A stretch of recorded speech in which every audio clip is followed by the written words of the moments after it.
eu, eu, eu, eu não vou, sobre esse tema que eu me proponho a conversar, eu não vou, embora vamos falar de um jeito leve, humorado, mas a gente tem sempre que repensar as nossas brincadeiras sobre isso, e eu e o Diego, e o Guilherme também já conversamos alguma vez sobre isso, porque uma pessoa, sobre a sexualidade, ela só poder ser representada por uma sigla e ali encontrar o lugar de pertencimento dela, não é fácil. Uma pessoa chegar para a gente num banco de hospital e chegar e falar assim, eu estou com uma dificuldade muito grande, porque, porque eu sou gay e não sei como falar para os meus familiares. Eu falo, não, então isso não é problema, isso não tem problema. E ali a gente passar por uma luta inglória pelo reconhecimento. E quando a gente fala de sexualidade e direito, em um primeiro momento fala, já vem o Hélio.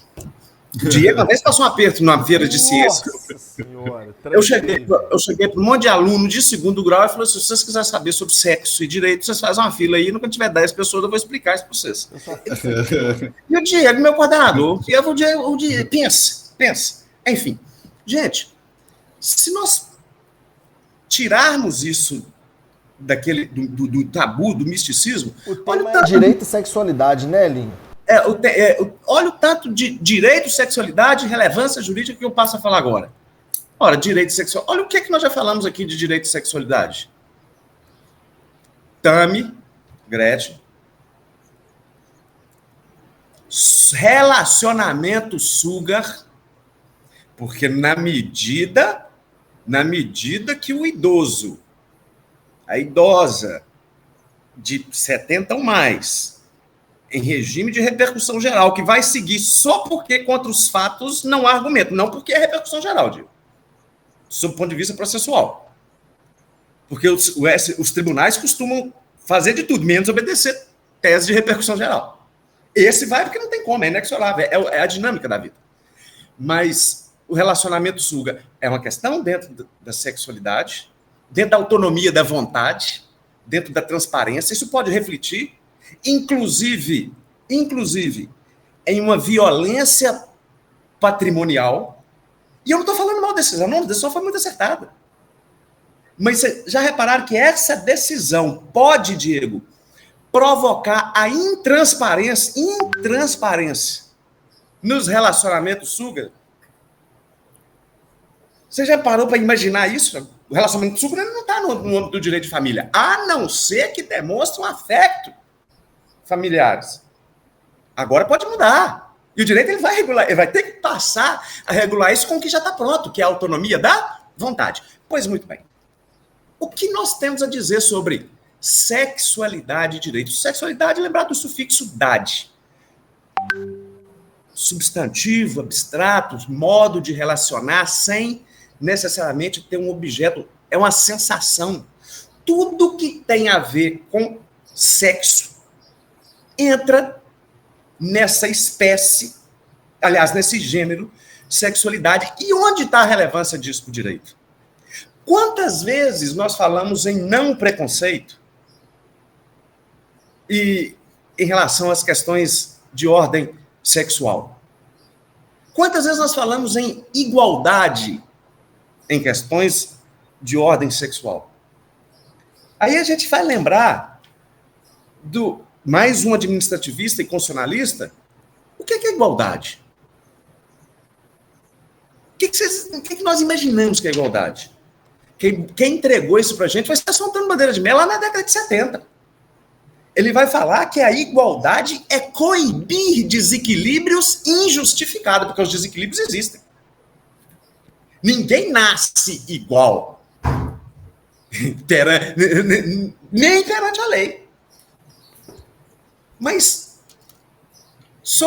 mais objetivamente, sobre a sexualidade, nós temos 3 ou 4 vertentes que merecem ser destacadas e conceituadas aqui. Vamos começar do óbvio. No gênero sexualidade, nós temos o sexo como critério genético, morfológico. Depois, Sexo. Declaração de nascido vivo. Sexo. Depois, nós não estamos ainda na visão eros, do desejo, não do fetiche, do desejo. Eros foi um dos primeiros, são os deuses típicos e os deuses originários. Caos, Eros, Tártaro e Gaia. Antes de dar uma casada com Urano lá. Mas vai lá. Nós temos o critério extremamente, puramente biológico, sexo. Depois nós temos, partindo para as relações sociais, nós temos um troço que temos que diferenciar demais. Ideologia de gênero e perspectiva de gênero. Dentro, são espécies do gênero sexualidade. O que é a ideologia? A diferença entre ideologia de gênero e perspectiva de gênero. A ideologia de gênero é o meu sentimento. Não tem no direito penal aquela parada de calúnia e de injúria? Honra objetiva e honra subjetiva? Sim. A ideologia de gênero é o meu sentimento. E também não é orientação sexual. Em qual gênero eu me reconheço? Eu me reconheço. E não cabe de maneira nenhuma preconceito aqui. Eu me reconheço e eu me identifico. Ele é centrífugo. A física aí, ó. Hoje eu estou gastando. Ele é centrífugo. É de mim. Para o modo com o qual eu me relaciono. Aí vem, mas isso causa uma desigualdade? Causa não. Mas no esporte? Causa não. Os comitês olímpicos, as legislações, elas já têm critério de medir. Você não pode competir, a depender da sua ideologia de gênero, a partir do nível hormonal. Tem testes. Isso não é o problema. Isso é, como diz Getúlio Vargas, isso é gompada de boi manso. Na hora que fala, isso é critério de puramente conservador. Depois nós temos a perspectiva de gênero. A perspectiva de gênero, ela é centrípeta. É o comportamento que a sociedade estabelece com critérios não puramente biológicos sexuais. É o que hoje o CNJ, e não é, vou usar a expressão do Guilherme, não é um ativismo jurídico, ele estabeleceu a recomendação 128 sobre a perspectiva de gênero e a não violência patrimonial na perspectiva de gênero. Pensando na mulher. Lá dentro da Lei Maria da Penha, inclusive. Olha o tanto de circunstâncias de violência patrimonial não tratada sob uma perspectiva de gênero, onde o critério biologicamente sexual não pode ser o determinante. Salário, licenças, cartão da esposa com a gente. Vou vender o lote, assina aqui, mas você não me avisou. Olha a violência, o tanto que isso. Sexo, qual o objeto? Diego me fez lembrar aqui, sexualidade, suas dimensões e a relevância para o direito. Então, a ideologia de gênero é o meu sentimento para fora, a perspectiva de gênero é o tratamento que o direito deve regular para mim. De lá, é a lógica dedutiva, de lá para dentro, em sentido centrípeto, tendo por objeto, tendo por ponto focal, opa, lembrei do Somec aí, tendo por ponto focal o não critério biológico, e depois disso tudo, eu tenho a orientação sexual. A orientação sexual, ela sim, ela está para o meu desejo. Eu posso ser transgênero, não me identificar com o sexo biológico em que eu nasci e ter um desejo homoafetivo, que aí é a minha orientação sexual. Aí é o objeto do meu eros, do meu desejo, da minha atração. Então, existem essas diferenças que o ponto em que elas se encontram é nas siglas da comunidade LGBTQIA+, que, inclusive, recepcionou o racismo. Porque na hora que nós pegamos, isso parte, inclusive, do mais elementar, e eu sou um apaixonado pelos começos, Diego. Parte do óbvio. No momento de estabelecer os objetivos do Estado, no momento de estabelecer os objetivos da administração, daquele que nos governa, do Leviatã, não só o de Hobbes, mas também do livro de Jó, ele estabelece: esse país está comprometido em promover o bem de todos. Olha a força a densidade dessa sem distinção, olha só, ele não está falando que todo mundo é igual, biológico e sexualmente, cada um tem suas orientações, tem sua ideologia, deve ser tratado em uma perspectiva de gênero não violenta, mas sem distinção, em razão do sexo, da raça, da idade do senhor de 70 anos, da cor. E isso teve uma evolução do direito enorme de agora. E quando eu falo que eu gosto do óbvio e do elementar, já estava lá desde 89. Lei 7.600 alguma coisa, do racismo. O ministro Fachin, o ministro Barroso, entendeu a violência de gênero como uma espécie,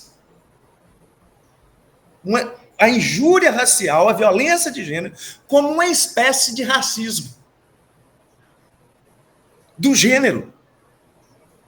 E por que o Hélio está falando isso? Porque ao entender dessa forma, no mandado de injunção, recentemente julgado, mandado de injunção para os nossos televidentes também, que não são da área de direito, é outro troço que existe, é outra ação que existe para resguardar o poderzão da Constituição. O que os ministros, em embargos de declaração, embargo de declaração é um tipo de recurso, é um questionamento, falei, peraí, até onde vai essa perspectiva de gênero, essa não violência? Vamos enquadrar esse troço do racismo? É o que nós temos por agora? Porque aí, a título de crime, ele não prescreve. Olha a consequência de lá na Lei Maria da Penha já tem em relação à mulher. Agora, em relação à transfobia, em relação à homofobia, vamos trazer isso para o direito penal como racismo. Porque aí eu tenho, já por dispositivo constitucional, a imprescritibilidade.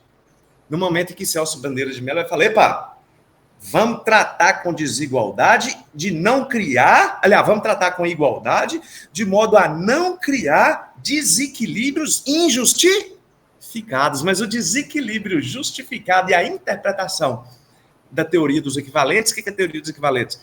É aquela coisa de um sujeito que veio no mundo, Alex, e fala, vamos ponderar isso aqui. Vamos observar mais com o mínimo de restrição na letra da lei.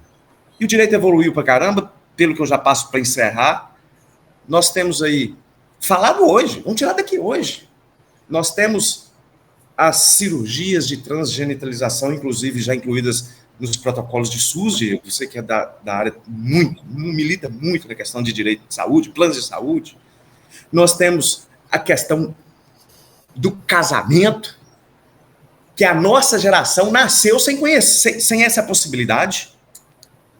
E todo mundo tinha um tio, uma tia, um conhecido com orientação sexual ou afetiva na família, quando éramos crianças, e ficava aquela coisa escondida. A nossa geração conheceu um salto absurdo na evolução desses grupos que só encontram numa letrinha o seu território simbólico de pertencimento. Território simbólico de pertencimento. Possibilidade de correção do nome, permissão para adotar, criminalização dessas condutas, da transfobia, da homofobia. Então, com essas considerações, eu acredito muito que o tema sexualidade, ele está sempre, não vou falar sempre atual, mas ele está sempre se construindo. E ele está sempre se construindo, é cíclico, não é que ele está sempre inovando, não.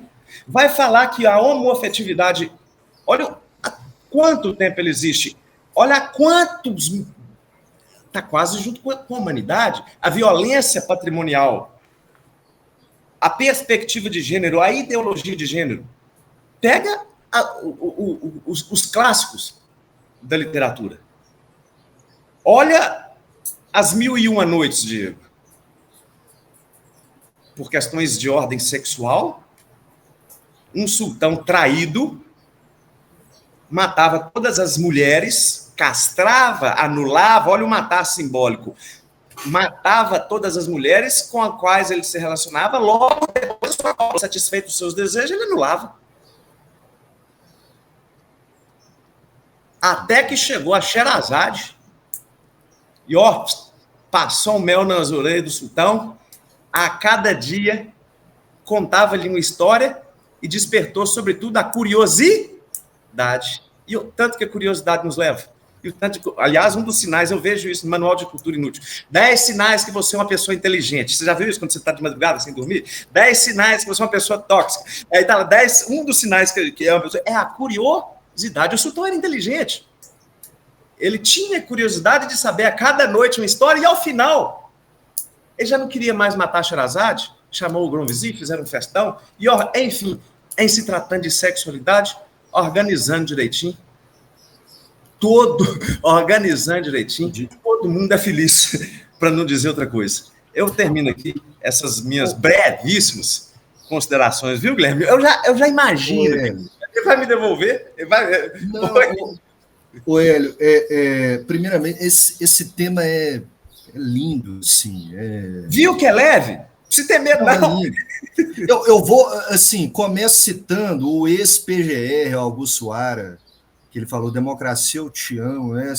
Esse tema é lindo, assim, porque ele tem que ser tratado. Nós estamos num país que mais mata essa comunidade. E assim, mata. É um direito fundamental da nossa Constituição. A nossa Constituição, ela não pretende ser heteronormativa cisgêneros, né? Ela não é de uma comunidade cisgênero. Tanto que no artigo 3º da Constituição fala construir uma sociedade livre, justa e solidária. Então, por que a gente está matando essa comunidade? Porque não pertencemos? Que sentido faz isso? Sabe? Então, esse tema a gente tem que falar de forma constante, porque o Hélio citou alguns exemplos. A criação do cisgênero é uma criação social, isso não é natural. As pessoas tentam colocar uma norma como se fosse natural. É o sonho de toda norma, eu falo isso, Zalo. O sonho de toda norma jurídica é se tornar natural, porque aí ela é incontestada, como se fosse a lei da gravidade. Quem vai contestar a lei da gravidade? Então fala, olha, a família é homem e mulher. Isso é social, isso foi uma criação social na Grécia Antiga. Não era assim. Em Roma não era assim. Então, isso foi construção familiar, esse tipo de construção familiar é social. Os bárbaros não era assim, e a gente chama de bárbaro. Chama de bárbaro. O povo evoluído, gente. Chama de... Enfim, há diversas... Eu acho importante essa visão, esse tema que o Hélio trouxe. Ele falou do mandado de injunção.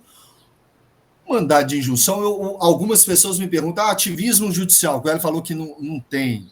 E não tem mesmo, não. O mandado de injunção é exatamente para cobrir uma omissão. Olha, há um mandado constitucional de construir essa sociedade, construir a justiça, um mandado de criminalização também dessa diferença do racismo. E os legisladores nossos não cumprem. Não cumprem a Constituição, e aí vem a omissão. Por isso a gente tem um remédio constitucional, uma ação constitucional, que seria esse MI, o mandado de injunção que o Hélio falou, para cobrir essa omissão. Esse tema é interessantíssimo, e eu acho assim, a gente precisa falar recorrentemente, porque a visão nossa, só porque a gente não faz parte de uma comunidade, a gente não concorda determinados assuntos e atitudes, a gente não pode matar, agredir, violar a privacidade, violar a honra, ele falou a honra subjetiva aí, de uma pessoa por causa disso. Isso é tacanho, isso é medíocre. Humanamente falando, isso é medíocre. E aí, Diego? Eu fiquei ouvindo vocês dois, e assim, tem 2 pontos para tratar. Quando a gente pensa em sexualidade e direito, a gente fala de sexo, gênero, ideologia, identidade. O que me vem à mente, eu tô me lembrando de algumas monografias que eu já orientei, de como o direito trata diferente as pessoas a depender do sexo delas. Eu já orientei monografia que fala da evolução dos direitos da mulher. Como assim evolução dos direitos da mulher? Tinha que ser igual desde o início. Mas a gente tem que falar que a mulher um dia foi relativamente incapaz, depois passou a ser capaz. E no direito do trabalho tinha e tem até hoje distinção salarial. E aí a gente fala das famílias homoafetivas que não podiam se constituir. Eu me lembro da minha primeira aula de direito de família lá em 2010, há 14 anos. Eu fui falar o conceito de casamento e estava de casamento união estável, né? E eu disse, olha, para a turma, o conceito é esse. Hoje é entre homem e mulher. Tenho certeza que nos próximos anos o conceito vai mudar. Já deixem a sua observação no caderno de que vai haver uma evolução. Então, felizmente, o nosso direito ele tem caminhado a passos lentos, talvez, no que tange a igualdades, no que tange a legislar acerca de gênero, de sexo e etc. Ponto. Infelizmente, a nossa sociedade, no que tange a sexo, tratou... Travou, Diego. O meu travou? Eu acho Não, que até que tá rolando, tá É rolando. o Elinho que deu uma travada, mas vai voltar. Você tá travado, O Hélio voltou. Tá travado? Tô. Voltou? Tá me ouvindo? Mais ou menos. O Diego tá assim, ó. Não, aqui tá rolando. Foi Deve o Hélio ser. que caiu. Voltou, agora o Hélio voltou de vez. Ah, gente, eu vou cair. Vou cair, literalmente. Tá chovendo no paraíso. Eu tô sentando no paraíso. Não ri, não, gente. Mas eu tô acabando. É sério. Vamos aproveitar, então. Vamos aproveitar. Você voltou, né? Tá me ouvindo? Tô. Show. Eu tava aqui pensando na frase final pro nosso encontro. E pensando, peguei um livro aqui que eu gosto, comecei a folhear. E o Hélio trouxe o tema e fez alguns comentários. Eu não vou ler uma frase. Eu vou fazer uma leitura de uns 35 segundos, mas que eu quero que todos ouçam atentos. Presta, não é uma leitura grande, não é pequeno, mas... Achei que foi 35 minutos. Não, 30 segundos.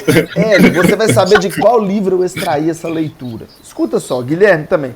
É exatamente sobre o tema que o Hélio está falando. Vamos lá. Ô, Diego, é só para introduzir. É um momento relax, viu, galera? Agora é um momento relax. Mas eu vou fechar aproveitando o ensejo do tema do Hélio. Escuta só, gente, abram aspas. Depois eu conto o livro, obviamente.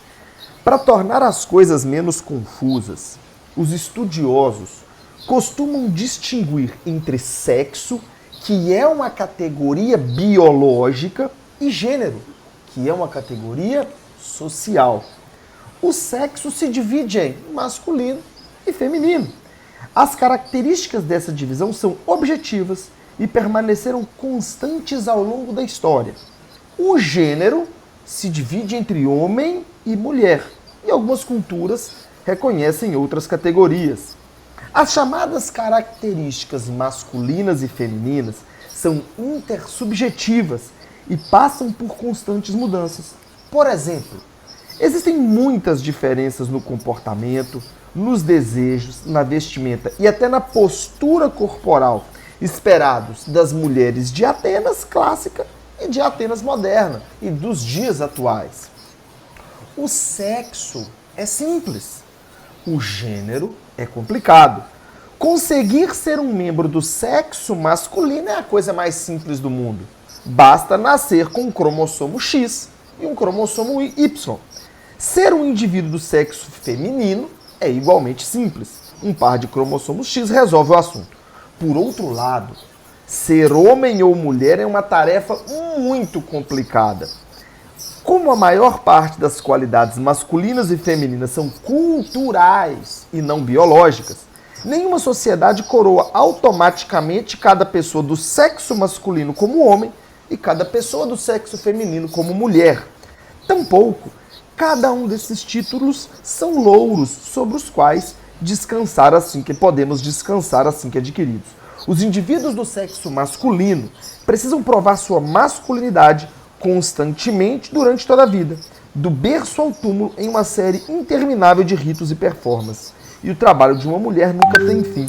Ela deve continuamente convencer a si mesma e ao demais que é feminina o bastante para ser enquadrada como mulher. Ou seja, ter o sexo masculino ou feminino é simples. Agora, ser homem ou mulher, ou cis, ou trans, são coisas completamente diferentes. E também termino. O livro é Sapiens, do Harari. Ah, você não deixou ele falar. Ele ia adivinhar. Eu ia errar. Você ia errar? Eu ia dar um chute. livro. Porque eu ia dar um chute, porque eu e o Diego temos alguns livros em comum. Esse, Carl Sagan, Antifrágil. Então, eu ia, se me desse 3 chances, ou 3 ou 11, talvez eu acertaria. Ô, Hélio, eu vou falar uma frase, então, e te dou chance de adivinhar. Ser um homem feminino não impede o meu lado masculino. Quem é? Dá Maravilha. Passou perto. É o Pepeu Gomes, é a musiquinha do Pepeu Gomes.